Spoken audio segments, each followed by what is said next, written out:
تعذروني على العربية. لا لا يهمك احنا عزيزي، بنفهمك، بس العربية مفهومة مشان الناس مفهومة. ترجع اللي فاتت جدد تسمع كيف كان محمد يتاجر بالبشر. تفضل عيد القراءة مرة ثانية.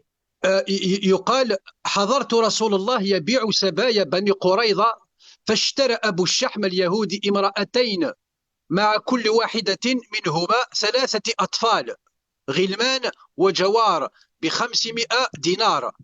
ويقال أيضا لما سبي بنو قريظة النساء وذرية، باع رسول الله منهم من عثمان بن عفان وعبد الرحمن بن عوف طائفة، وبعث طائفة إلى نجد، وبعث طائفة إلى الشام مع سعد بن عبادة، بايعهم ويشتري بهم سلاحا وخيلا. صحيح صحيح صحيح. هو بني قريظة يعني قتل الرجال، ذبح الرجال والأطفال، يعني بني قريظة اللي طلع شعر العانة، يعني الطفل